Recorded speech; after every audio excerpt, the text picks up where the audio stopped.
ছুটির দিনটা এভাবেই বেশ মজা করে কিন্তু কেটে যায় নেপচুন আর প্লুটোর সাথে। হ্যাঁ, আমাদের বাড়ির দুই নতুন সদস্য এই নেপচুন আর প্লুটো। ঈশান তার খেলনা গাড়িতে কিন্তু উঠিয়ে নিয়েছে নেপচুনকে। হ্যাঁ, খাঁচা থেকে বের করে এনেছে সে তার নেপচুনকে। গাড়ি চড়ছে নেপচুন, দারুণ তার মজা, সে ছাড়া পেয়েছে খাঁচা থেকে। পুরো বাড়ি জুড়ে উঠোনময় তার দৌরাত্ম্য। হ্যাঁ, এখন কিন্তু মাঠে একাই নেমেছে নেপচুন, এদিক ওদিক ঘুরে বেড়াচ্ছে। আসলে খাঁচা থেকে ছাড়া পেয়ে সে কি করবে বুঝে পাচ্ছিল না। আর ওদিকে নেপচুন কিন্তু অপেক্ষা করছিল প্লুটোর জন্য। আর ঈশান কিন্তু এবার আনতে গেছে প্লুটোকে। নেপচুনকে সে যেভাবে গাড়ি করে নিয়ে এসেছিল, প্লুটোকেও কিন্তু সে একই কায়দায় খাঁচা থেকে বের করার চেষ্টা করছিল। আসলে প্লুটোটা একটু বেশি দুষ্টু, নেপচুনকে খাবার দিলে প্লুটো খেয়ে নেয়।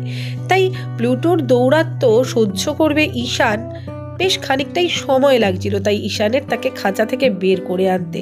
এই যে এবার কিন্তু ঈশানবাবু চলে এসেছে প্লুটোকে নিয়ে। ঠিক একই পদ্ধতিতে কিন্তু সে প্লুটোকেও গাড়ি চড়িয়ে নিয়ে এসেছে। এইবার নেপচুন আর প্লুটো কিন্তু একই সাথে নেমে পড়েছে খেলাধুলা করতে। হ্যাঁ, সাথে কিন্তু ঈশানবাবুও ছিল। তারা কিন্তু দিব্যি ঈশানবাবুর আদর খাচ্ছিলেন আর মনের সুখে ঘুরে বেড়াচ্ছিলেন উঠোন জুড়ে।